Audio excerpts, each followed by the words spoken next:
Good morning friends, আমি অমরনাথ তোমাদের সকলকে স্বাগত নেই তোমাদের প্রিয় YouTube channel MH education lab ranking 1 searching WBCS channel.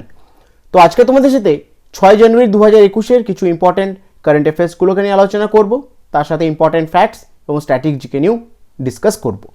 আর তোমাদেরকে জানিয়ে রাখছি, প্রত্যেক দিন কিন্তু সকাল 6টায় কিন্তু এমএইচ এডুকেশন ল্যাব চ্যানেলে আমাদের এই কারেন্ট অ্যাফেয়ার্সের সেশনটি পাবলিশ করা হয়। তোমরা অবশ্যই কিন্তু প্রত্যেকদিন কারেন্ট অ্যাফেয়ার্সের কোশ্চেনগুলোকে পড়বে, ভালো করে দেখবে এবং নিজেদেরকে একদম আপ টু ডেট রাখবে। আগামী 2021-এর ডব্লিউবিসিএস প্রিলিমস এক্সামকে টার্গেট করে কিন্তু ক্লাসগুলো করানো হচ্ছে। একটাও ক্লাস যেমন তোমরা মিস না করো, তোমরা কিন্তু প্রত্যেকটা ক্লাস ভালো করে ফলো করবে এবং পারলে যে সমস্ত কোশ্চেনগুলো করানো হচ্ছে তোমরা পারলে একটা খাতায় নোট ডাউন করে রাখবে। ক্লিয়ার? তো ক্লাসটি শুরু করার আগে তোমাদেরকে একটা বিশেষ ইনফরমেশন দেওয়ার আছে, সেটা হচ্ছে অলরেডি তোমরা জানো যে ডব্লিউবিসিএস প্রিলিমস 2021-কে টার্গেট করে আমাদের চ্যানেল কিন্তু mega mock test series launch করেছে। তো সেখানে অলরেডি ব্যাচ 1 ব্যাচ 2 শেষ হয়ে গেছে, ব্যাচ 3 শুরু হয়েছে, আর এটা হচ্ছে কিন্তু একদম লাস্ট ব্যাচ। তোমাদেরকে বলে দিচ্ছি ব্যাচ 3 হচ্ছে লাস্ট ব্যাচ, এরপরে কিন্তু আর কোনো ব্যাচ করা হবে না। তো তোমরা অলরেডি দেখতে পাচ্ছ কোর্স ফিচারগুলোর ব্যাপারে স্ক্রিনের উপরে। আর তোমাদেরকে বলে দিচ্ছি এই যে মেগা মক টেস্ট সিরিজটা আছে সেখানে তোমরা টোটাল টেস্ট দিতে পারবে 818টা টেস্ট দিতে পারবে, যেখানে তোমরা কোয়েশ্চেন অ্যাটেম্প করতে পারবে সেখানে হচ্ছে 23,232টা কিন্তু টোটাল কোয়েশ্চেন তোমরা পেয়ে যাবে এই 818টা টেস্টের মধ্যে। আর এই মেগা মক টেস্টের ব্যাপারে যদি আরও ডিটেলস তোমাদেরকে কিছু জানতে হয় তো অবশ্যই তোমরা ভিডিও ডেসক্রিপশন বক্সটা ফলো করবে, সেখানে লিঙ্কগুলো প্রোভাইড করা আছে, তোমরা লিঙ্কে ক্লিক করবে, তোমরা আরও ডিটেলস কিন্তু জানতে পেরে যাবে এই মেগা মক টেস্ট সিরিজের ব্যাপারে। ক্লিয়ার? চলো, তো আজকে প্রথম প্রশ্ন দাও কি আছে, which bank has been collaborating with Salesforce to build next generation tech platform for retail banking? তো কোন ব্যাংক সেলসফোর্স সাথে একটা কোলাবোরেশন করছে যাতে তারা নেক্সট জেনারেশন টেক প্ল্যাটফর্মটাকে বিল্ড করতে পারে রিটেল ব্যাংকিংয়ের জন্যে? তো সঠিক উত্তর হয়ে যাবে অপশন সি, ইয়েস ব্যাংক। তো ইয়েস ব্যাংক কোলাবরেট করছে সেলসফোর্সের সাথে যাতে তারা নেক্সট জেনারেশন টেক প্ল্যাটফর্মটাকে বিল্ড করতে পারে রিটেল ব্যাংকিং করার জন্যে। তো ব্যাপারে একটু দেখে নিই আমরা। The yes bank has been collaborates with Salesforce to build next generation tech platform for retail banking. তো ইয়েস ব্যাংক সেলসফোর্সের সাথে একটা কোলাবোরেশন করছে যাতে তারা নেক্সট জেনারেশন টেক প্ল্যাটফর্মটাকে বিল্ড করতে পারে রিটেল ব্যাংকিংয়ের জন্য। তো ইয়েস ব্যাংকের ব্যাপারে একটু দেখে নিই আমরা। চিফ এক্সিকিউটিভ অফিসার হচ্ছেন প্রশান্ত কুমার। কবে গঠন করা হয়েছিল? 2004 সালে। ফাউন্ডারকে রানা কাপুর এবং হেডকোয়ার্টার কোথায় আছে? মুম্বাইতে। চলো, পরবর্তী প্রশ্ন দেওয়া কি আছে, who has been appointed as a new chairman of Steel Authority of India Limited? তো স্টিল অথরিটি অফ ইন্ডিয়া লিমিটেডের নতুন চেয়ারম্যানের পদে কাকে নিযুক্ত করা হয়েছে? তো সঠিক উত্তর হয়ে যাবে অপশন বি, সোমা মণ্ডলকে। তো সোমা মণ্ডলকে নতুন স্টিল অথরিটি অফ ইন্ডিয়া লিমিটেডের নতুন চেয়ারম্যান হিসাবে তাকে অ্যাপয়েন্ট করা হয়েছে। তো ব্যাপারে একটু দেখে নিই আমরা। সোমা মণ্ডল has been taken over the new chairman of Steel Authority of India Limited SAIL with effect from 1st January 2021. She is the first ever woman head of the body. তো সোমা মণ্ডলকে নতুন chairman of Steel Authority of ইন্ডিয়ার chairman হিসাবে তাকে appoint করা হয়েছে, আর তিনি 1 January 2021 থেকে কিন্তু উনি এফেক্টিভ হয়ে যাবেন। ঠিক আছে? আর উনি হয়ে যাচ্ছেন প্রথম মহিলা যাকে Steel Authority of India Limited chairman হিসাবে তাকে অ্যাপয়েন্ট করেছে, মানে প্রথমবার কোনো মহিলাকে স্টিল মানে সেল অ্যাজ এ চেয়ারম্যান হিসাবে নিযুক্ত করেছে। তো Steel Authority of India Limited ব্যাপারে দেখে নিই আমরা। চিফ এক্সিকিউটিভ অফিসার হচ্ছেন সোমা মণ্ডল, হেডকোয়ার্টার কোথায় আছে? নিউ দিল্লি, এবং কবে গঠন করা হয়েছিল সেল? সেটি হচ্ছে 19 জানুয়ারি 1954 সালে। নেক্সট কোয়েশ্চেন দাও কি আছে, the DRDO observe it's dash foundation day on 1st January 2021। তো 1 জানুয়ারি 2021 সালে ডিআরডিও তার কততম ফাউন্ডেশন ডেটি অবজার্ভ করেছে? তো সঠিক উত্তর হয়ে যাবে অপশন এ, 63 ফাউন্ডেশন ডে। তো ডিআরডিও 1 জানুয়ারি 2021 সালে 63তম তাদের ফাউন্ডেশন ডেটি অবজার্ভ করেছে। তো এর ব্যাপারে একটু দেখে নিই আমরা। The Defence Research and Development Organisation observe the 63rd foundation day of its establishment on 1st January 2021। তো 1 জানুয়ারি 2021 সালে ডিফেন্স রিসার্চ ডেভেলপমেন্ট অর্গানাইজেশন তাদের 63তম ফাউন্ডেশন ডেটি অবজার্ভ করেছে। তো ডিআরডিওর ব্যাপারে একটু দেখে নিই আমরা। কবে গঠন করা হয়েছিল? 1958 সালে। জুরিসডিকশন হচ্ছেন ইন্ডিয়া, হেডকোয়ার্টার হচ্ছে ডিআরডিও ভবন নিউ দিল্লি, এবং চেয়ারম্যানের নাম হচ্ছে ডক্টর জি সতীশ রেড্ডি। নেক্সট কোয়েশ্চেন দাও কি আছে, who has been appointed as a new chairman and CEO of railway board? তো রেলওয়ের নতুন চেয়ারম্যান এবং সিইও পদে কাকে নিযুক্ত করা হয়েছে?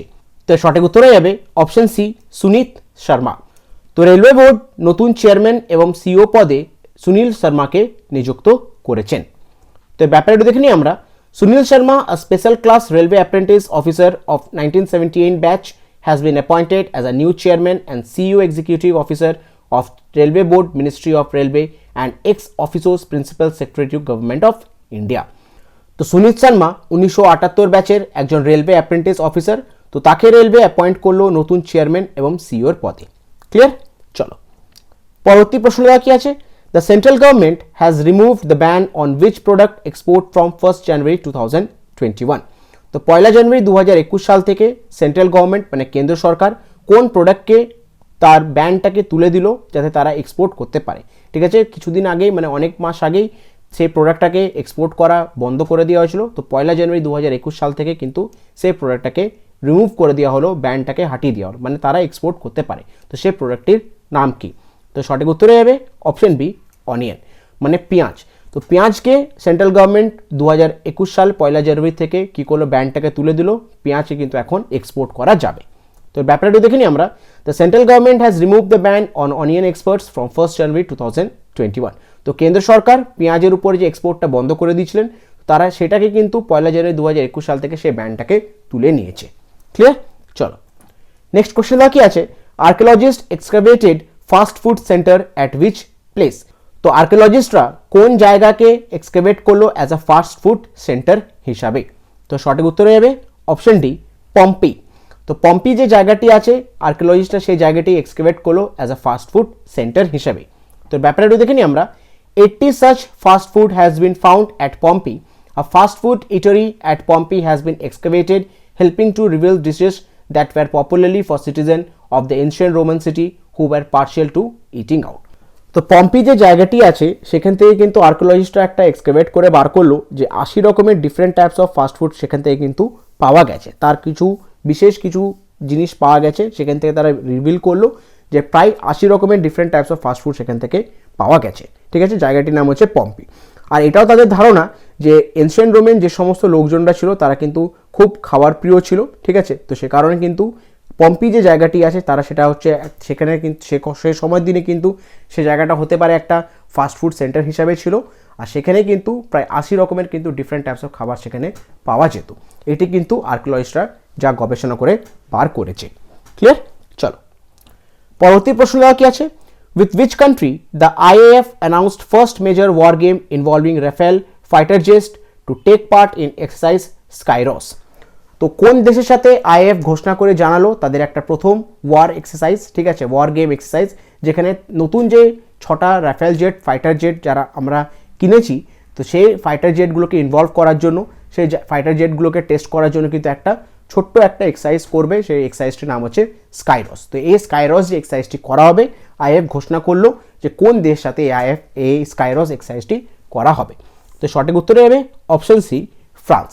তো ফ্রান্স যেখান থেকে ভারত অলরেডি এই রাফেল জেটগুলো কিনেছে, তো সেই দেশকেই আমন্ত্রণ জানিয়েছে যে একটা মেজর ওয়ার গেম করার জন্য, যেখানে তাদের যে 6টা রাফেল জেট আছে সেগুলোকে একটা টেস্ট করবে এবং একটা এক্সারসাইজও কন্ডাক্ট করবে। সেই এক্সারসাইজটির নাম হচ্ছে স্কাইরস।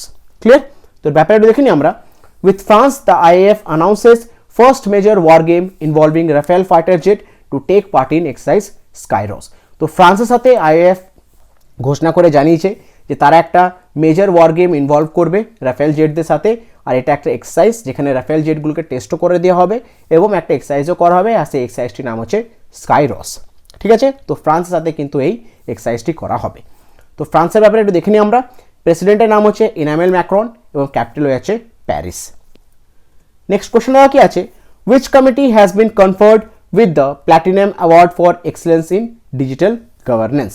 তো কোন কমিটিকে platinum award for excellence in digital governance দিয়ে ভূষিত করা হয়েছে? তো সঠিক উত্তর হয়ে যাবে অপশন এ, এসসিই কমিটি।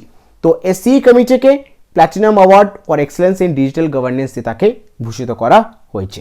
তো ব্যাপারে একটু দেখে নিই আমরা। The president Ramnath Kovind has presented the Platinum Award for Excellence in Digital Governance to the E-Committee of the Supreme Court of India.